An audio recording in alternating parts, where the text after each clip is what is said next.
Olá, alunos do 8º ano do Ensino Fundamental, sejam bem-vindos à nossa aula. Eu sou o professor Renato Souza, do componente curricular Ensino Religioso. Vamos ver agora qual é o objeto de conhecimento desta aula? Aula de número 9, objeto de conhecimento, crenças, filosofias de vida e esfera pública.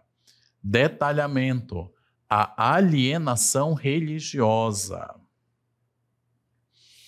Então, queridos alunos, agora é a hora de nós nos prepararmos, nos concentrarmos na aula, deixando todas as preocupações de lado e focando aqui na nossa reflexão.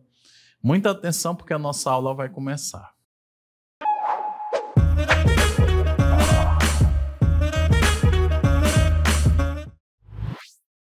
Olá, alunos do 8º ano.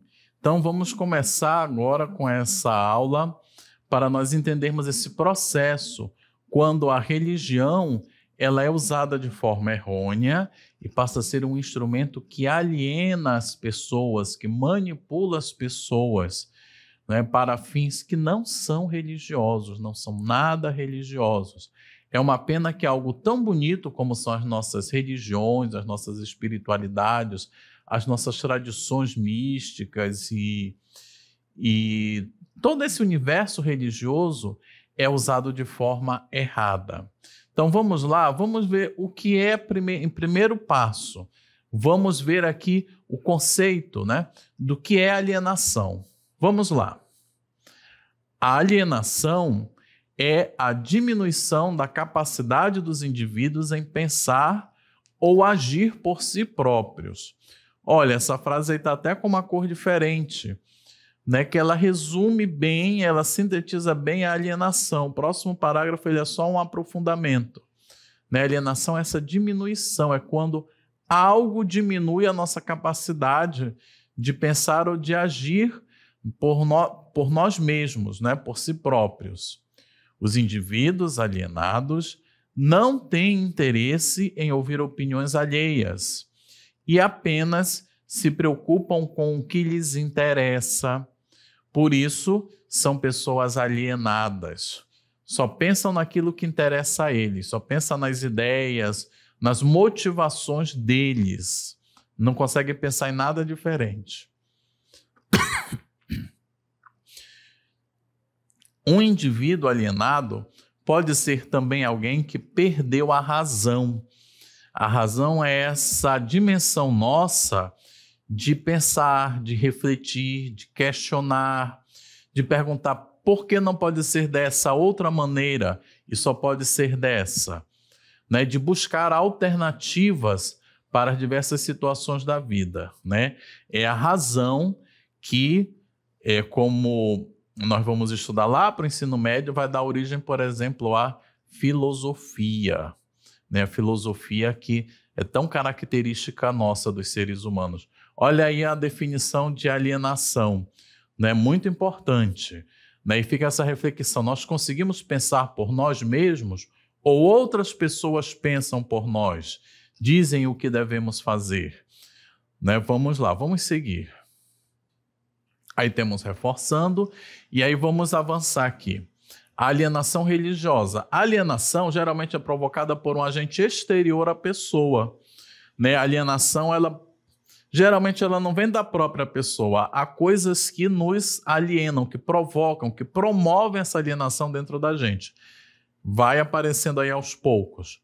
Olha, quem pode provocar essa alienação? Um outro indivíduo, uma outra pessoa.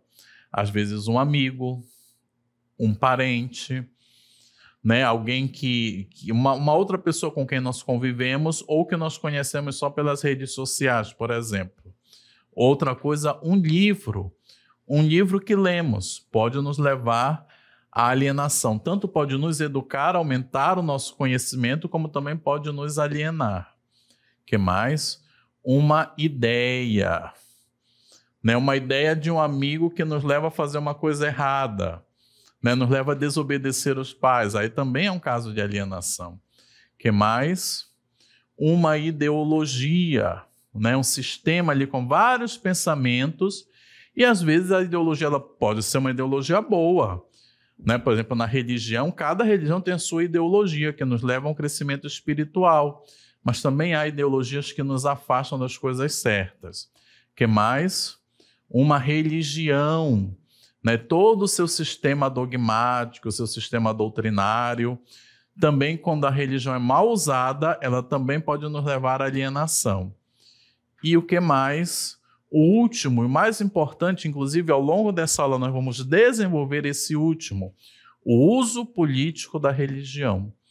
Quando a religião é usada para fins que não são os seus próprios, mas são o de grupos que almejam o poder, não é?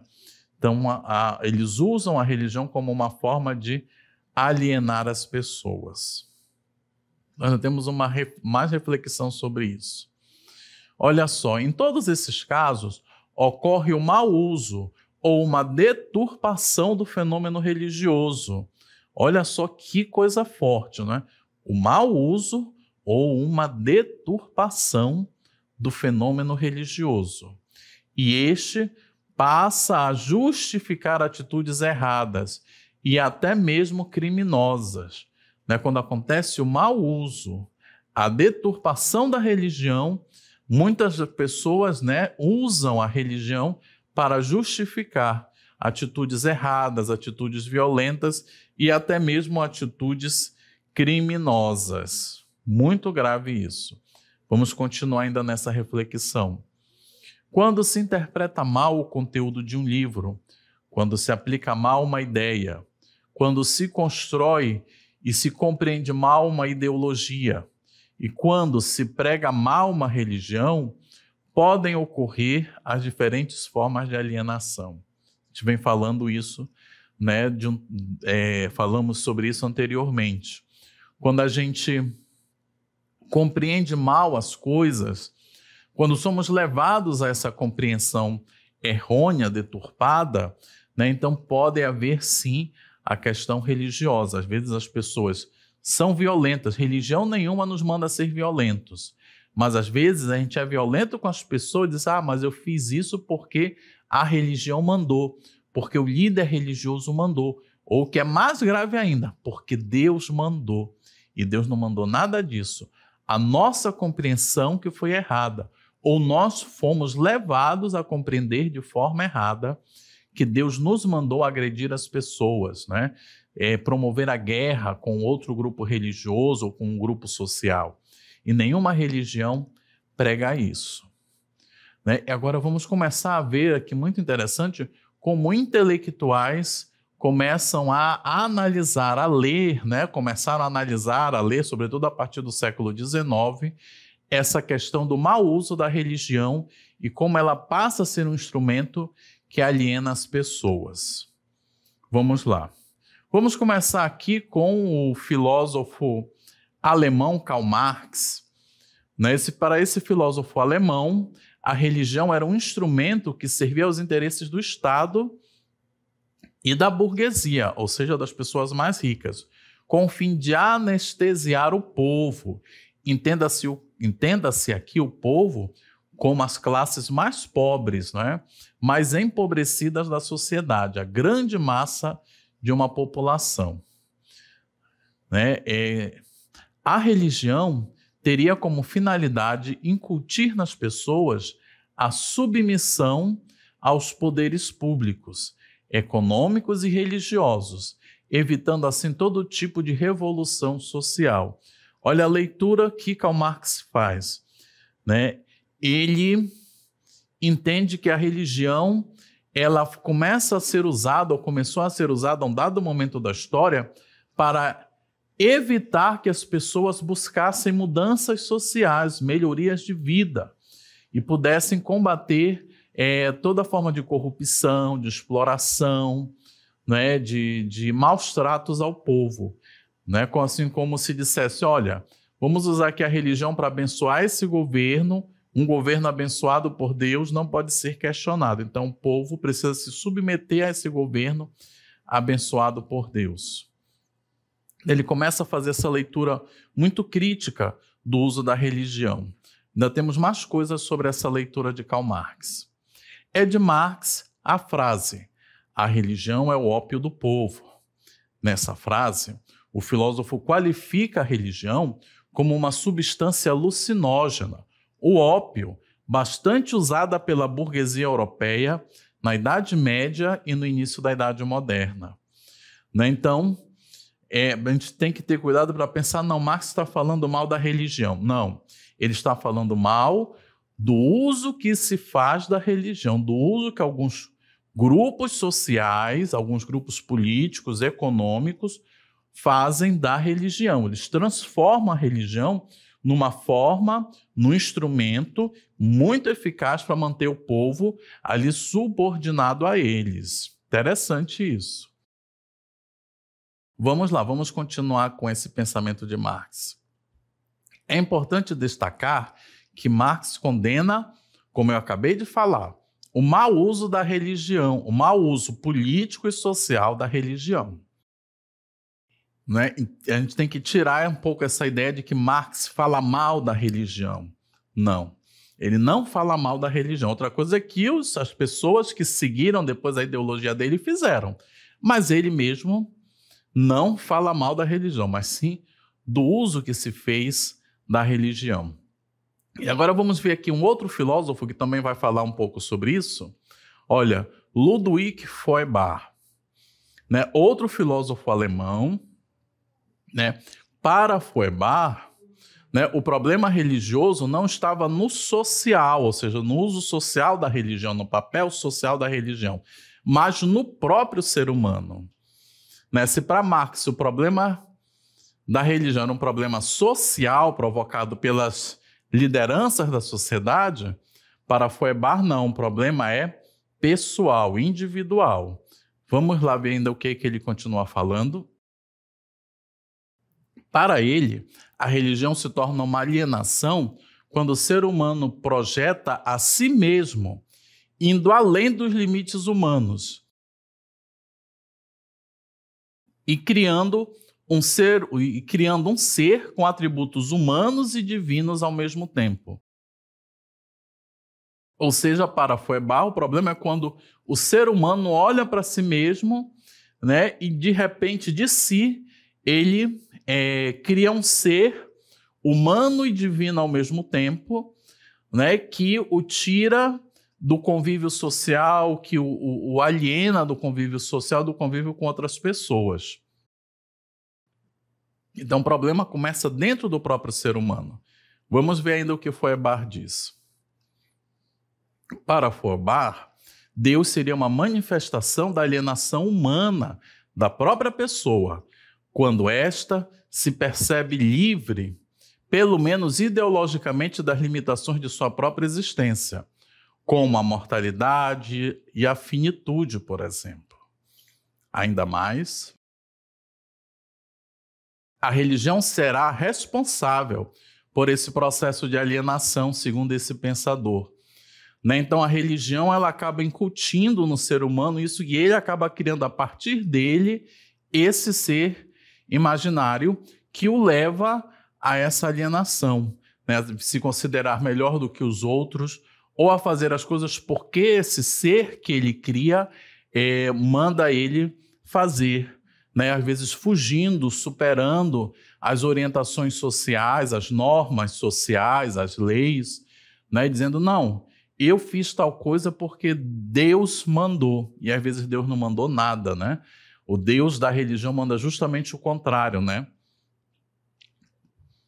Vamos lá, vamos agora ver essa diferença entre esses dois pensadores. Diferente de Marx, que via a religião como um instrumento exterior ao ser humano, para Feuerbach a religião será um processo interno. Olha só, para Feuerbach, a religião ela não é uma instituição social, ela é uma dimensão interna da pessoa, né?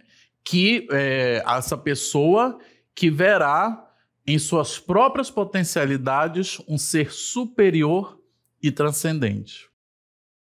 E agora nós vamos com um vídeo onde o nosso professor de filosofia aqui do Semeão, professor Luiz Cláudio, vai falar um pouco desse processo de alienação. Vamos ver o professor Luiz Cláudio num cenário muito bonito que nos lembra a Grécia Antiga, nos lembra um templo grego antigo. Vamos lá, vamos ficar agora com o professor Luiz Cláudio. Olá pessoal, eu sou o professor Luiz Cláudio, sou professor de filosofia aqui do Centro de Mídias e eu fui convidado aqui para falar um pouco com vocês a respeito da alienação religiosa. O que é alienação religiosa? Bom, antes de mais nada, nós temos que entender o que é alienação. Alienação é uma palavrinha, né, também do latim, que quer dizer alienare, ou seja, que estar alheio, colocar a minha experiência, a minha visão no outro, seguir o outro. Então, nunca parte de mim, eu estou sempre olhando para o outro. Isso é estar alheio, né? Alheio àquilo que eu estou vivendo. E a alienação religiosa, ela segue esse mesmo pensamento, essa mesma lógica, né? Eu sigo uma religião, eu vivo uma experiência religiosa, mas não a partir das minhas convicções, simplesmente da minha fé, mas eu sigo aquilo que os outros impõem para mim. Muitos filósofos indagaram e questionaram a questão da religião por conta disso, que as pessoas muitas vezes seguem uma religião, mas elas não têm nem noção da dimensão do transcendente na vida delas.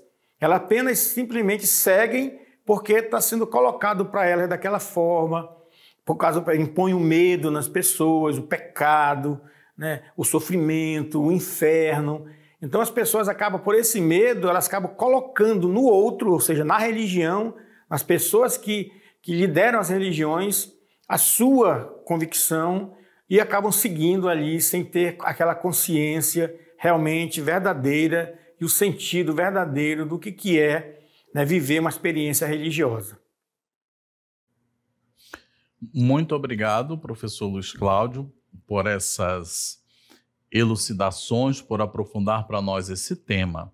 E agora, continuando a reflexão aqui da nossa aula, vamos ver aqui um exemplo muito forte, né, e muito preciso desse uso errado. Quando nós usamos de forma errada a religião, nos tornamos alienados religiosos, o que isso pode causar, né, o que pode acontecer, né, quando a religião ela é usada de forma errada e leva as pessoas a agir de forma errada.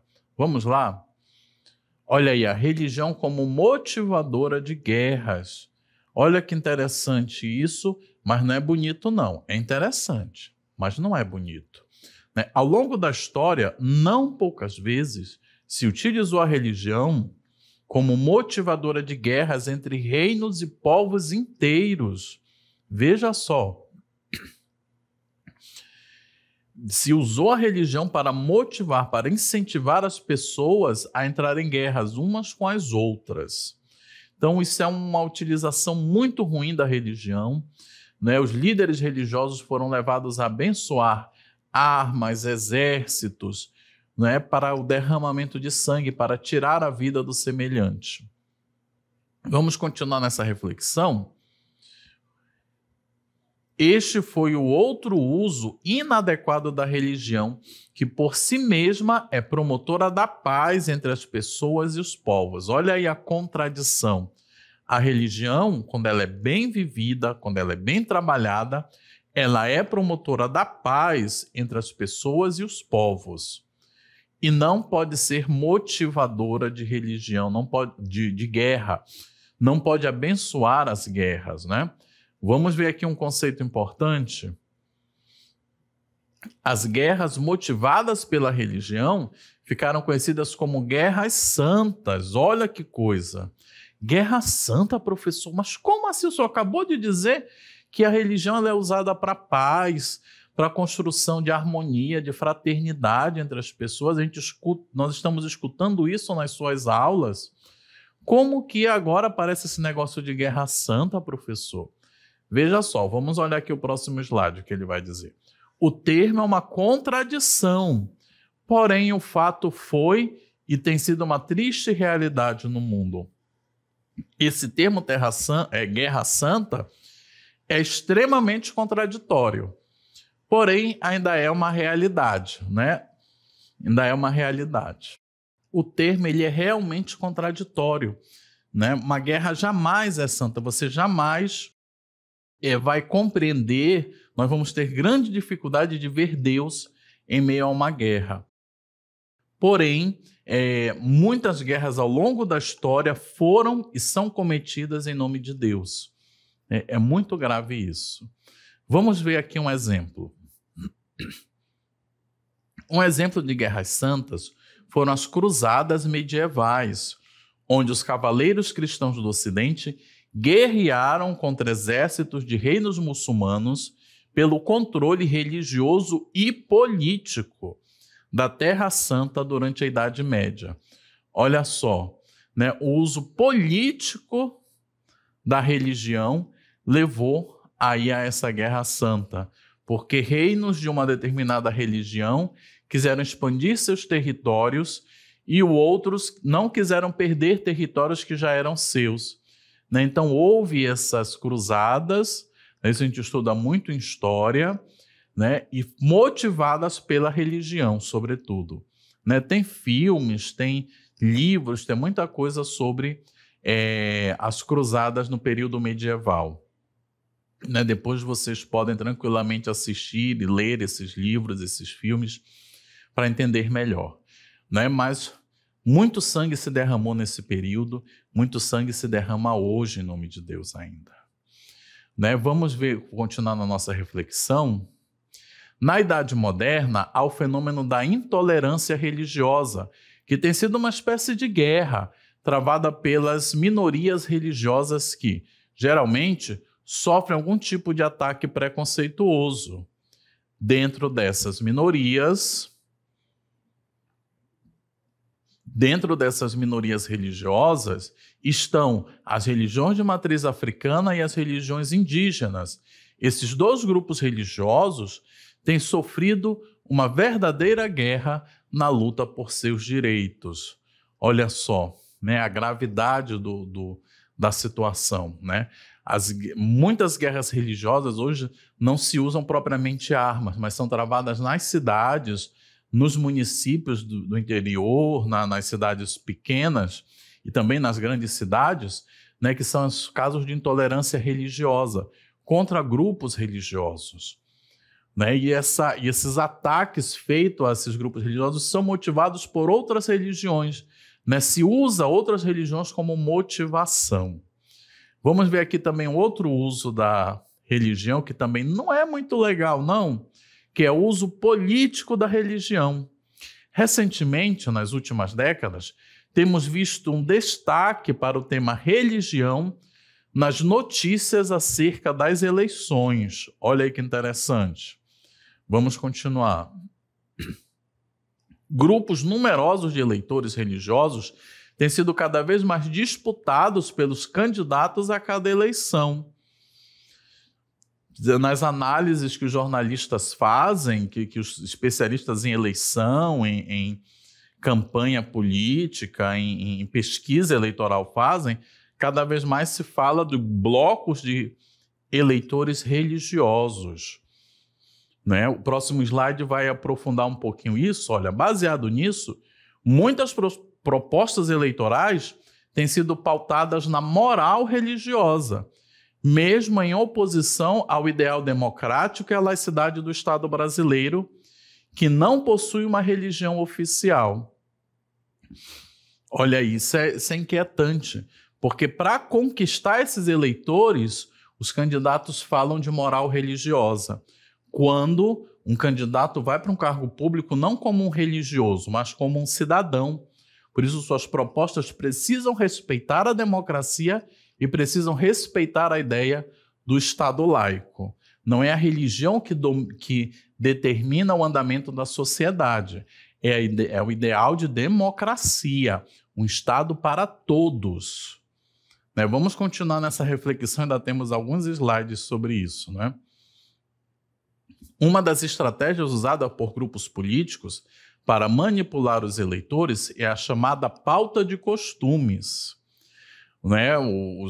Aquilo que dessa questão de moral, do que é certo e do que é errado, né? Então entra várias coisas aí quando se fala de pautas de costumes. O que era um costume agora está mudando, né? Vamos lá, vamos seguir nessa reflexão. É importante lembrar que nem todas as pessoas de uma sociedade regulam sua vida pelos mesmos valores e costumes religiosos. Dentro de uma sociedade tem pessoas de várias religiões e pessoas sem religião. Ainda temos mais um pouquinho. Em um país como o Brasil, que possui uma pluralidade religiosa imensa, a religião não deve ser usada como propaganda eleitoral, nem como critério para se escolher candidatos. Isso aí é importantíssimo. Eu não posso votar no candidato só porque ele é da minha igreja. Eu tenho que votar no candidato, tenho outros critérios para escolher o meu candidato, né, para eu votar nele, não só porque ele é da minha igreja. Ainda temos mais sobre isso. Quem for eleito para qualquer cargo público se torna representante de quem tem a mesma religião que ele e de quem tem outra religião e de quem não tem religião alguma. Quer dizer, um político eleito, ele precisa trabalhar em favor de todos, quer sejam da sua religião, quer não. Né? Isso é importante. Ele não pode, por exemplo, fazer leis, propor leis que beneficiem só o seu grupo religioso. Isso é errado. Né? Precisa fazer leis que valorizem a todos. E agora nós vamos ficar, para fechar essa aula, vamos ficar aqui com o importante áudio, vamos acompanhar o áudio por meio das cartelas. Vamos lá. A importância da religião na sociedade. A religião é um fenômeno que acompanha o ser humano desde suas origens. Ela nasce com as práticas funerárias das primeiras comunidades humanas ainda na pré-história. Os primeiros deuses, na verdade, eram grandes mães, ligadas principalmente à terra e ao sustento da comunidade. Depois foram surgindo outros deuses, como as divindades ligadas ao clima e aos elementos da natureza, como o sol e o mar. Desta forma, os primeiros sistemas religiosos foram se definindo como religiões politeístas, ou seja, religiões que adoravam vários deuses. Somente milênios depois, alguns grupos na antiga Índia e no antigo Golfo Pérsico desenvolveram práticas religiosas monoteístas, adorando um único deus. Mas foi entre os povos semitas, no Oriente Médio, que se desenvolveram as mais numerosas religiões da atualidade, todas elas monoteístas e com origem patriarca Abraão, o judaísmo, o cristianismo e o islamismo. Hoje há milhares de tradições religiosas no mundo, umas parecidas entre si, outras completamente diferentes. Mas, de uma forma ou de outra, a religião foi um elemento sempre muito importante para humanizar o ser humano, torná-lo mais devoto, mais solidário, mais irmão do seu semelhante. O líder budista Dalai Lama, quando indagado acerca de qual seria a religião verdadeira, respondeu: "A verdadeira religião é aquela que faz de você uma pessoa melhor." Por isso, a prática religiosa deve nos conduzir sempre a uma postura mais humana e mais amorosa diante da vida e diante das outras pessoas, ainda que estas outras pessoas sejam diferentes de nós. A nenhuma religião é dado o direito de incentivar a guerra, o ódio, o preconceito ou a desunião entre as pessoas. Pelo contrário, a promoção da paz e da concórdia são elementos comuns a todas as tradições religiosas. Por isso, vamos viver bem a nossa religião, respeitando quem crê diferente de nós e respeitando também quem não crê ou quem não segue nenhuma religião. O mundo já está tão cheio de divisões e de conflitos. Então, nós fechamos a nossa aula com esse áudio tão importante que conta brevemente a história das religiões, mas a finalidade delas, que é promover a paz, a união e o respeito, sobretudo.